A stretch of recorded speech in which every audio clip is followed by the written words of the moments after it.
열왕기하 25장은 유다의 멸망과 바벨론 총독 그달리아의 이야기입니다.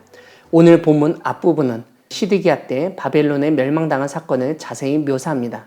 시드기야 통치 9년 10월 11일에 바벨론 왕 느부갓네살이 그의 모든 군대를 거느리고 예루살렘 주위에 진을 치고 토성을 쌓았습니다. 이러한 포위가 시드기야 통치 11년 4월까지 이어져 1년 6개월 동안 포위된 것을 알려줍니다. 거의 2년 동안 성이 포위되었고 기근이 심하여 양식이 떨어지기까지 했습니다. 더군다나 성벽이 파괴되어 왕과 모든 군사가 도망갔지만 갈대아 군대가 추격해서 시드기야를 붙잡았습니다. 여기서 갈대아라는 말이 등장하는데 갈대아는 바벨론 남쪽 지역과 주민들을 일컫는 말이었습니다. 시드기야는 바벨론 왕이 있던 림나로 끌려갔는데 거기서 신문당했습니다. 오늘 본문은 단순한 신문이 아니라 고문이었다는 사실을 알려줍니다. 느부갓네살은 시드기야 앞에서 아들들을 죽였고 시드기야는 두 눈을 빼고 놋사슬로 결박하여 바벨론으로 끌고 갔습니다. 그 후에 바벨론 왕의 신복 시위대장 느부사라단이 예루살렘에 와서 성전과 왕궁을 불살랐고 예루살렘의 모든 집을 귀인의 집까지 불살랐습니다. 그뿐만 아니라 갈대아 군대가 예루살렘 주위에 성벽을 헐었습니다. 항복한 자들과 남은 자들을 모두 사로잡아 갔습니다. 오늘 본문은 시위대장이 그 땅에 비천한 자를 남겨두어 포도원을 다스리는 자와 농부가 되게 하였다고 설명합니다. 그리고 성전에 있던 놋이나 은금으로 만든 기구들을 모두 바벨론으로 가져갔습니다. 이와 함께 시위대장이 잡아간 대제사장과 부제사장, 성전 문지기, 군사를 거느린 내시, 왕의 시종, 백성 징집 장관의 서기관과 백성들을 바벨론 왕이 모두 쳐 죽였습니다. 오늘 본문 뒷부분은 유다 땅의 바벨론 총독이 된 그달리아 이야기입니다. 바벨론 왕 느부갓네살은 아히감의 아들 그달리아가 유다 땅을 관할하게 했습니다. 바벨론 왕이 그달리아를 지도자로 삼았다 함을 듣고 사람들이 미스바에 있던 그달리아에게 모였습니다.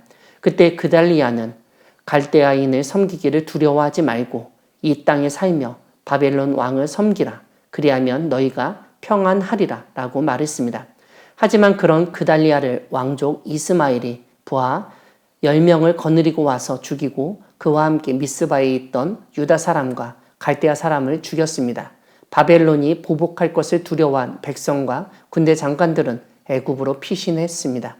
이런 가운데 오늘 보면 마지막 부분은 여호야긴이 사로잡혀간 지 37년째에 바벨론 왕 에윌 무로닥이 즉위한 후 그를 옥에서 놓아주고 지위를 다른 왕의 지위보다 높이고 일평생 왕 앞에서 양식을 먹게 했다고 알려줍니다.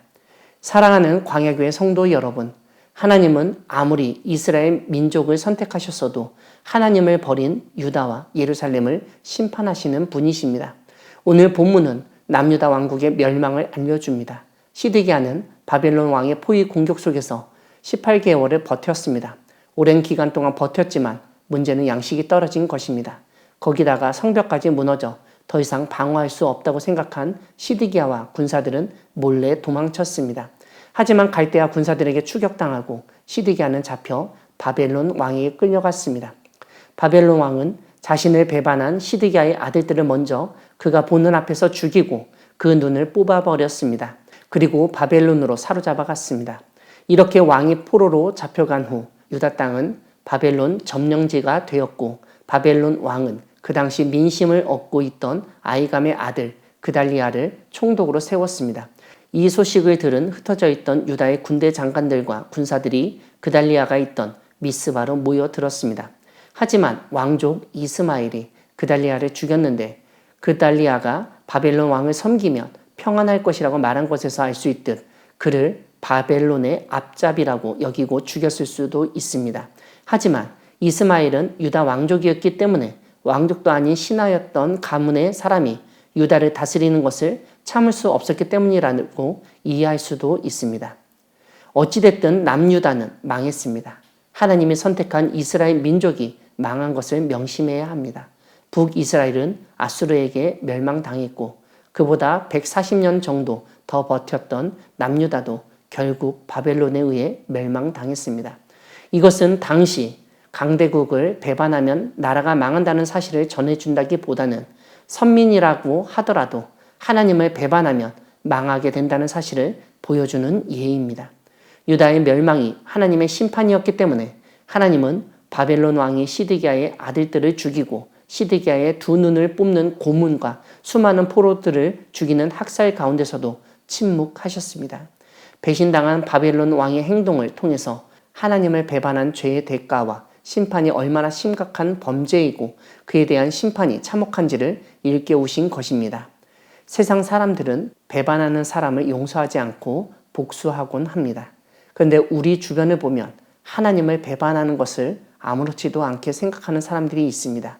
하나님이 얼마나 무서운 분이신지를 모르기 때문입니다. 힘 있는 사람이나 기업, 미국과 같은 세계 1위 군사력을 가진 국가보다도 더욱 복수 능력이 있으신 하나님을 배반할 때 그에 대한 심판은 우리가 상상할 수 없을 것입니다. 하나님을 배반한 북이스라엘과 남유다 모두 심판당하여 멸망하였습니다. 이러한 사실을 명심하며 하나님만을 끝까지 섬기는 우리 모두가 되기를 소망합니다. 아멘.